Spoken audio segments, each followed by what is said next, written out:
morning, Bucknutters. Welcome to the Bucknuts Morning 5 here on Wednesday, March 1st, 2017.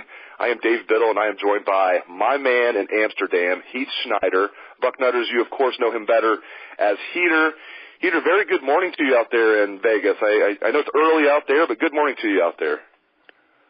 It is extremely early this morning. What are you doing to me, my man? It's not even, the sun is not up. It is actually colder here than it is in Columbus. So if you were planning on coming out here for vacation, you're in for a rude awakening. Well, it might be warm in Columbus. I walked my daughters down to the bus stop a little bit ago, but it's raining. It rained all day yesterday. It's raining all day today. So beautiful Ohio weather as usual. We just pulled at Dan Rubin. In like a lion, they say, right? Yes, exactly. And we just pulled, by the way, we just pulled a Dan Rubin and Steve Wilpong by starting off the show talking about the weather. So let's get in some football discussion. Spring ball for the Buckeyes starts in exactly 6 days. That's Tuesday, March 7th. I want to talk about the running back situation, Heater. How much confidence do you have in Mike Weber as the starter, and do you think anyone will seriously challenge him for the starting job? So I have about as much confidence in Mike Weber right now as the coaching staff does. Yes, that would be what we define as a burn. What the coaching staff did with him last year was very telling, and part of it is maybe with the advent of Carlos Hyde coming through the mill and then Zeke Elliott coming through the mill, that our expectation levels are just immensely high at Ohio State, and they usually are with running backs. But that's a tough act to follow. And maybe tough, the word tough is a piece of that, right? When you look back at last year and you saw Mike Weber, he was not, on rare occasions he was, but he was not the guy that the coaches turned to and said, hey, we have one tough yard to pick up. Go get it. And that is a guy who I think got 1,000 yards based on the offense he's in and not because of superlative talent. And so my thought is that he's going to be surpassed in the depth chart. How quickly that happens depends a lot on how quickly talent coming in and talent on the roster develops. But I think, the one that intrigues me the most is J.K. Dobbins coming in. I think he has superior talent. And when I look at the video, it reminds me to some degree of Beanie Wells, his high school video. Not that he's the same size, because he certainly isn't, but it was the same kind of, I can't believe this guy is that good when you watch the video. And it's just like a combination of terrific balance and an ability to kind of bounce it outside in high school. Now, whether or not that translates to college remains to be seen, but I think that's a guy whose future is really bright. I agree with you. Very good points. Let's turn to the wide receiver position.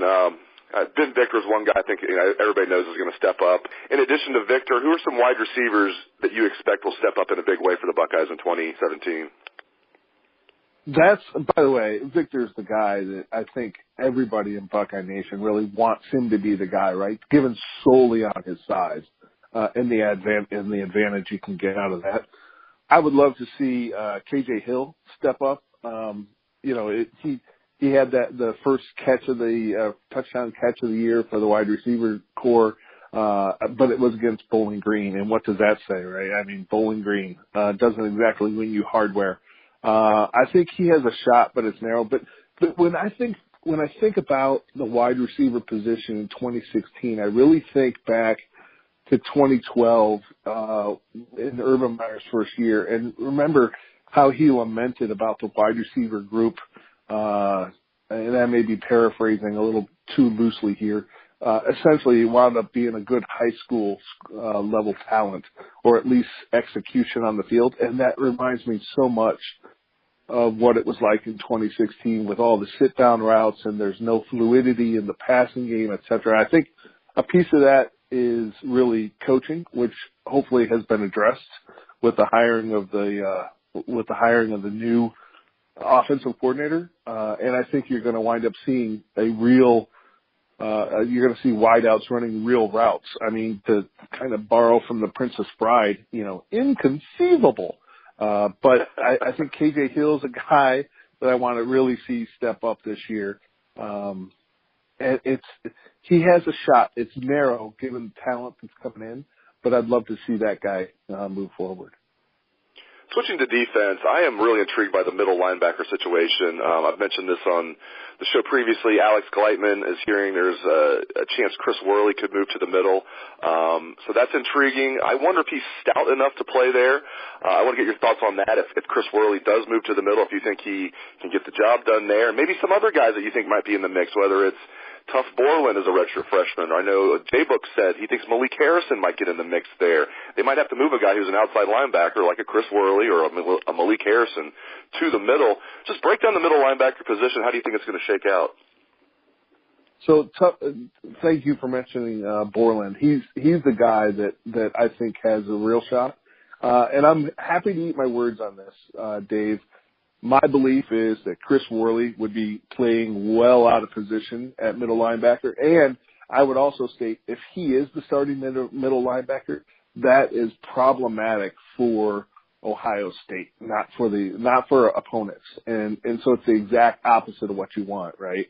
To have him as the middle linebacker tells me that something has gone wrong in our middle linebacker recruiting. And just as what do I know, right? I mean, about a month and a half ago, I was telling you, or 2 months ago, I guess now, I was telling you that I wasn't worried about the Clemson defense on the eve of the Fiesta Bowl. So I could be wrong there. Can I ask a side question, though? Is the Glenville pipeline even a pipeline anymore? I think it's more now the St. Thomas Aquinas pipeline in Fort Lauderdale, Florida. They've moved the pipeline down south. No, I think that's dried up.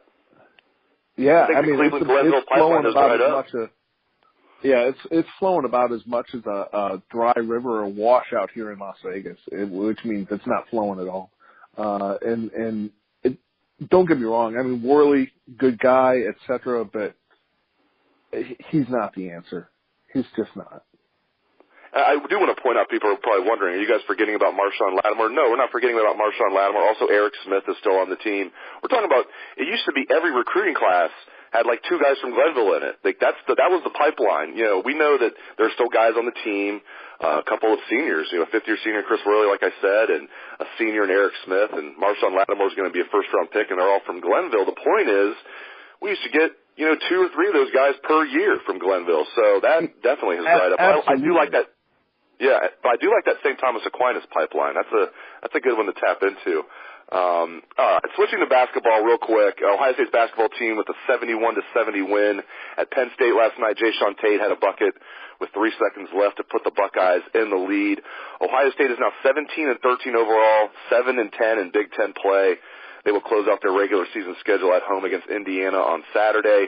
Heater, fun win last night, but we're definitely looking at an NIT team unless Ohio State can win the Big Ten tournament championship, which I cannot imagine them doing. That is such a ridiculously tough mountain for them to climb. As mediocre as the Big Ten has kind of been this year compared to a couple years ago when they were just riding so high, the Ohio State 2017, 16-17 version has just been so pedestrian. They're NIT bound. I don't think there's any way around it. They're not going to climb that mountain and win 4 or 5, depending on what they do in their last game, right? 4 or 5 straight to win the Big Ten championship. So, hello, NIT. That's right. Those nasty 3 letters, NIT, not in tournament. Not invited. Yeah.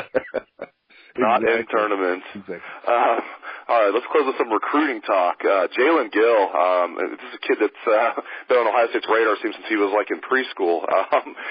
He will announce his decision today at Westerville South High School, 2:45 p.m. That is 11:45 a.m. Vegas time. Our Patrick Murphy will be there covering it. Heater, it sounds like this is all Buckeye for the nation's best all-purpose back per the in-house 24/7 Sports rankings. He's ranked as number 3 all-purpose back according to the 24/7 Sports composite. He's also the 30th best player in the entire country according to the composite, which means he is knocking on the door to be a 5-star recruit. Hey, sounds like it's going to be a big day for the Buckeyes. Sounds like they will land Jaelen Gill. Your thoughts? hey, what a great way to turn the page away from the not invited tournament. Right. The guy coming in is, I mean, you can start adding in a whole bunch of, words to describe what he's going to bring, potentially bring to Columbus. My concern with him, and this is, I mean, I don't have any inside information. It's just some of this stuff is just when it comes to recruits, you just read and you have concerns about. And my concern is whether or not he winds up being a qualifier, or you see that he has some problems in the classroom. And I don't want to get into that on a personal level. I mean, I'm sure he's doing as well as he's working on it and making progress.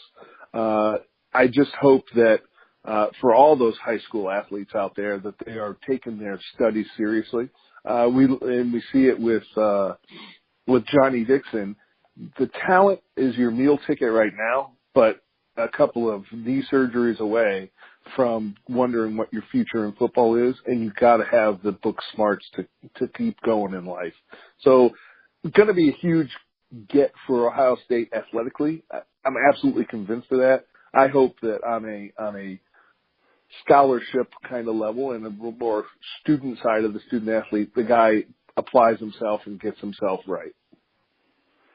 Let's close with one more recruiting topic, and then we'll let you get back to bed. We had a question from Bucknuts subscriber Delmer33. Delmer33 wanted to know about Alabama is making a bigger recruiting push in Ohio in the 2018 class. Like they've offered running back Tavion Thomas and a few others from the state of Ohio. And Delmer33 wondered if this was because maybe Ohio State was now more of a national recruiting program. They're not that focused on Ohio anymore. Now they're recruiting more nationally. In my opinion, I think it's simply because Ohio State's class of 2018 is so good. I don't think Bama is really taking a shot across the Buckeyes' bow or anything like that. I think this is just a really good year for talent in the state of Ohio, Heater. I absolutely agree. There's a piece to it that you can say, hey, yeah, Ohio State's recruiting nationally more. When you have this much talent, you have to recognize that Alabama is a national recruiting entity. And Ohio happens to be part of that nation. The last I saw, what was it? Like Ohio, the state of Ohio produces the fourth most Division I athletes across the nation. I think it's fourth most, behind Texas and Florida and California, I think. But when you have, it's kind of that natural ebb and flow. So as we kind of go out and look for folks outside the state, other people will come in. We've seen that in the past. Certainly in the 90s before Tressel showed up with Michigan coming into Ohio. And then you've seen it more recently with Mark D'Antonio at Michigan State plucking folks for his roster before everything crashed and burned in 2016. And then, of course, Cincinnati is always a stronghold for Notre Dame. By the way, just because I mentioned Michigan, can we just talk for a moment about their $240 million in debt and how awesome that is? Yes. For Buckeye. Absolutely. I just want to put it into perspective real quick. At $240 million, and Harbaugh's getting $9 million a year, that means they have to pay him for the next quarter century to not win championships to get to that $240 million. That's awesome. I love it. As Feinbaum likes to point out, Michigan has won exactly a half a national championship the last 70 years. I used to hate Feinbaum. He's now one of my favorite guys. I know now that he's taken on Michigan, it's like, the enemy of my enemy is my friend. Absolutely. He is our Soviet Union in World War II. Leave it to you to have the military point of view there. Hey, great stuff. Sorry to get you up so early out there, but great insights as always. We're going to have you on the show much more often. He is Heath Schneider, a.k.a. Heater. Thank you very much, my friend, and thanks to all the listeners out there for tuning into the show. I appreciate it and hope you have a great day. Let's hear some Buckeye swag, best damn band in the land.